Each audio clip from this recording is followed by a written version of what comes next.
तो स्वागत है आपका पाठशाला में। आज हम ड्राइव करने वाले स्फेरिकल मिरर का मैग्नीफिकेशन फार्मूला। तो इसके लिए भी सेम हमें कॉनकेव मिरर ले लेंगे। डन है, एक हमने कॉनकेव मिरर ले लिया। तो यहाँ पे इसका सरफेस रहेगा जिसमें हम लोग पेंट करने वाले। डन है, इस तरफ में। और ये मैंने बना दिया एक प्रिंसिपल एक्सिस। ये मैंने बना दिया एक प्रिंसिपल एक्सिस जो कि कहाँ से पास हो रहा है, पोल से पास हो रहा है। ये मैंने लिख दिया कहीं पे एक सेंटर ऑफ कर्वेचर, और ये होता है फोकस जो एग्जैक्टली इसका हाफ होता है। क्या ये बातें क्लियर है हमें? अब देखो, मुझे निकालना है मैग्नीफिकेशन। तो सपोज जो लास्ट वीडियो में मैंने डायग्राम बनाया था, सेम वही डायग्राम बनाऊंगा। तो ये है मेरा ऑब्जेक्ट, दैट इज, इसको मैंने कैसे लिखा था आपको, बी ए, या फिर ए बी लिखवाया होगा, कुछ तो लिखवाया होगा। डन है।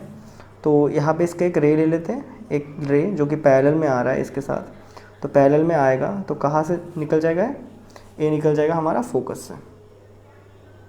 डन है, ये हमारा आ जाएगा एग्जैक्टली एकदम फोकस से। दूसरा रे हमने कहाँ से माना था कि सेंटर ऑफ कर्वेचर से आ रहा है। सेंटर ऑफ कर्वेचर से आएगा तो फिर से वही सीन हो गया, फिर से लास्ट टाइम के जैसा। सेंटर ऑफ कर्वेचर से आ रहा है, तो सेंटर ऑफ कर्वेचर से आ रहा है तो वहीं पे रिफ्लेक्ट बैक करने वाला है। तो सेंटर ऑफ कर्वेचर से आ रहा है तो जैसे आएगा वही सेम इसमें रिफ्लेक्ट भी कर लेगा वो। डन है। और जो एक और रे हमने माना था वो कहाँ से आ रहा है आपका, बेसिकली यहाँ से, यहाँ से एंगल में आ रहा है। तो सेम वही एंगल में रिफ्लेक्ट भी कर लेगा। क्या बात है, क्लियर है? सेम वही एंगल में वो रिफ्लेक्ट भी करेगा यहाँ से।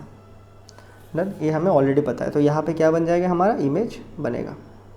डन है, उल्टा वाला इमेज। इसका नाम कैसे लिखना है, जैसे बी डैश ए डैश डैश डैश करके।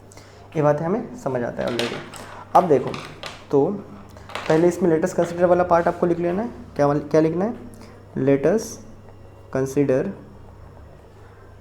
आ कैसा mirror, concave mirror, concave mirror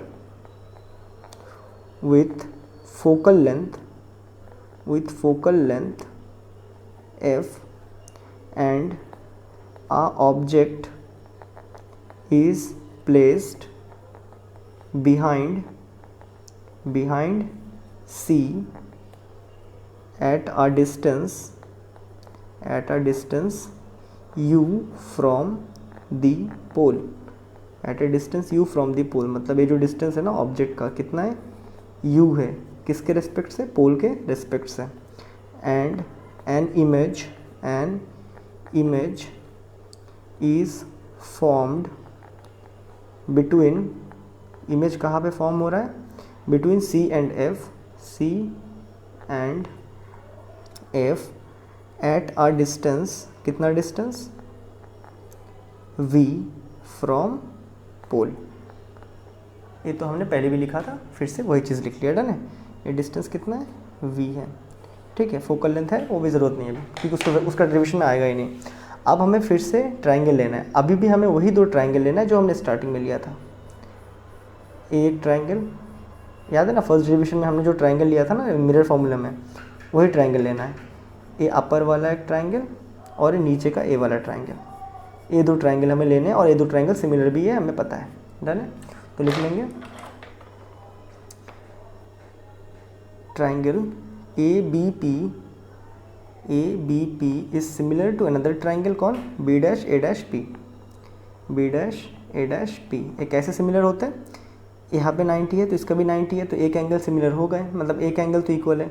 यहाँ एंगल I जो होगा सेम एंगल R भी होगा, एंगल ऑफ रिफ्लेक्शन से, तो ये दो एंगल भी सेम होगा। तो एंगल सिमिलरिटी से हो गया काम। डन है, एंगल सिमिलरिटी। अगर दो ट्रायंगल आपस में सिमिलर होते तो उनके जो रेशियोज़ होते वो भी इक्वल होते।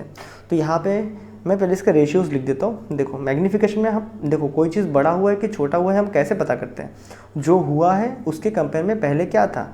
अभी कोई चीज़ हुआ, क्या हुआ है, इमेज फॉर्म हुआ है, तो इमेज कितना बड़ा है ऑब्जेक्ट के कंपेयर में, तो उसी को हम मैग्नीफिकेशन बोलते हैं। तो इसलिए मैं यहाँ पे बेसिकली यूज़ कर रहा हूँ आपका इसका ratio, that is A dash B dash, that is इसका इमेज कितना बना है, B dash A dash, image का हाइट, ऑब्जेक्ट का कितना हाइट था, BA था, इजिकल टू मैं इनके डिस्टेंस के साथ कंपेयर कर रहा हूँ। ये डिस्टेंस कितना है इस ट्राइंगल का, B dash to P which is further equal to बड़े वाले ट्राइंगल का क्या है, B टू P। डन, यहाँ तक हमें समझ आता है। तो अभी बाकी वाला पार्ट कर लेते हैं। जैसे मैग्नीफिकेशन मैग्नीफिकेशन क्या होता है, सिंपल एक कंपैरिजन होता है, ठीक है। किस किस का कंपैरिजन, हाइट को लेके, किसका, हाइट ऑफ इमेज, जो इमेज बनाए उसका हाइट और divided by height of object के। क्या ये बातें क्लियर है। अभी अगर हम ध्यान से देखें, magnification is equal to height of image, let it be height of object था h, डन है, कैपिटल H मान लेते हैं, और हाइट ऑफ इमेज क्या है, h डैश।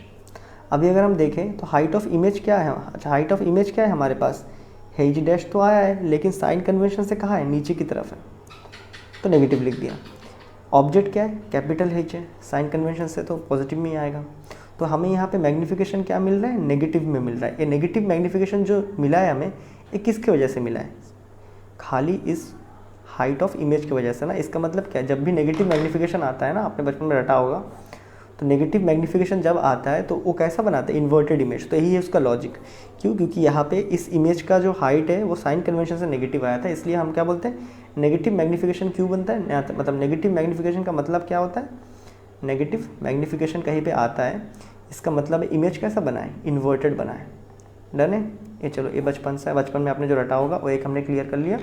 तो यहाँ से अगर हम मैग्नीफिकेशन देखें तो नेगेटिव मैग्नीफिकेशन आता है हमारा कॉनकेव मिरर का, इस केस में तो आ रहा है, डन है। तो यहाँ पे लिख दिया मैंने h डैश अपॉन h, ये हमने निकाल लिया मैग्नीफिकेशन का एक formula, height of image by height of object. Also इसको हम ऐसे भी देख सकते हैं। अभी देखो यहाँ पे बी ए डैश ना, जो बी ए डैश है, बी अच्छा बी डैश ए डैश है, असल में हाइट ऑफ क्या है, ऑब्जेक्ट है, ये चीज़ दिख रहा है ना, ये हाइट ऑफ अच्छा इमेज है, दिख रहा है, बी डैश ए डैश, बी ए क्या है, हाइट ऑफ इमेज है। तो हमें यहाँ से ऑल्सो ए भी दिख रहा है, जो मैग्नीफिकेशन होता है, ये चीज़ का वैल्यू क्या है, मैग्नीफिकेशन है, वो भी negative magnification, h dash by h क्या है, नेगेटिव मैग्नीफिकेशन है, वो किसके बराबर है, बी डैश पी। तो बी डैश पी ये क्या है, इमेज का डिस्टेंस नहीं है, इमेज का डिस्टेंस, वो भी इमेज का डिस्टेंस पोल से, तो आना है तो कैसा आना होगा, ऐसे आना होगा, तो नेगेटिव में है, डन है। बी पी बोले तो बी टू पी, पोल से रेफरेंस लेंगे तो पी पहुँचने में क्या है, ऐसे पहुँचना पड़ेगा, तो नेगेटिव यू है वो, तो ये तो कट जाएंगे, तो इन्हीं मैग्नीफिकेशन कितना आएगा, ये माइनस जे के वहाँ पे माइनस वी बाई यू कर देगा, डन है। तो ये है आपका बचपन का फॉर्मूले का और डेरिवेशन। सो कुल मिला के अगर हम यहाँ पे एक शॉर्ट्स में लिखना चाहें, एक शॉर्ट नोट में लिखना चाहें, तो मैग्नीफिकेशन किसके बराबर होता है आपका, height of negative, that is negative height of image divided by height of object. अच्छा सॉरी, हम लोग खाली मैग्नीफिकेशन लिख रहे हैं, इसको इग्नोर करो, हम खाली मैग्नीफिकेशन लिख रहे हैं। यहाँ पे नेगेटिव मैग्नीफिकेशन आया था, दैट इज सिग्निफिकेंट, हम खाली मैग्नीफिकेशन लिख रहे हैं, that is height of image by height of object. वही सेम जब हमने उसी मैग्नीफिकेशन को यूज़ किया तो हमारे पास एक और मैग्नीफिकेशन का फॉर्मूला क्या आया, minus v by u, done है। ये जो फॉर्मूले हमारे पास आए हैं ना, आप इनको directly as it is use करोगे साइन कन्वेंशन के साथ, डन है। यहाँ से साइन कन्वेंशन हमने इरेज कर दिया, देखो हमने साइन कन्वेंशन लिया था बट उसको यहाँ से हटा के इस तरफ डाल दिया, नेगेटिव मैग्नीफिकेशन हम खुद समझ रहे हैं, डन है, हटा दिया। ये जो फॉर्मूला बना है अभी इसमें साइन कन्वेंशन अप्लाइड नहीं है, तो आप जब इसको यूज़ करोगे, आपके न्यूमेरिकल सॉल्व करने के टाइम आप सारे फॉर्मूलेज में साइन कन्वेंशन यूज़ करोगे, डन है। तो जब हम डेरिवेशन करेंगे, डेरिवेशन के एंडिंग में हम उसमें से साइन कन्वेंशन को रिवोक कर देते हैं, याद रखना।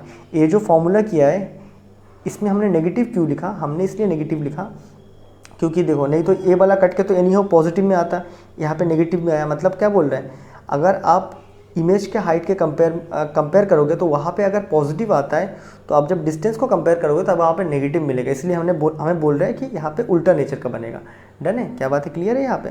तो यहाँ पे साइन कन्वेंशन बिल्कुल अप्लाइड नहीं है, इस फॉर्मूले में साइन कन्वेंशन अप्लाइड नहीं है, दोनों फॉर्मूले में, रे ऑप्टिक्स के जितने फॉर्मूले हैं एक में भी साइन कन्वेंशन अप्लाइड नहीं होगा, डन है। आपको क्या करना है, जब आप न्यूमेरिकल सॉल्व करोगे तब आपको उसमें साइन कन्वेंशन हिसाब से ही वैल्यूज़ को पुट करना है, फिर से बोल रहा हूँ, डन। तो मैग्नीफिकेशन का फॉर्मूला क्या बन गया मेरे में, ए वाला, डन है। तो इन फॉर्मूले को आप याद रखोगे और जब आप इसको न्यूमेरिकल सॉल्व करोगे तो आपको साइन कन्वेंशन के साथ वैल्यूज़ पुट करना है इसमें, सारे के सारे फॉर्मूले में। क्या बात है, क्लियर है। तो मैं मिलता हूँ आपसे नेक्स्ट वीडियो में, तब तक के लिए गुड बाय।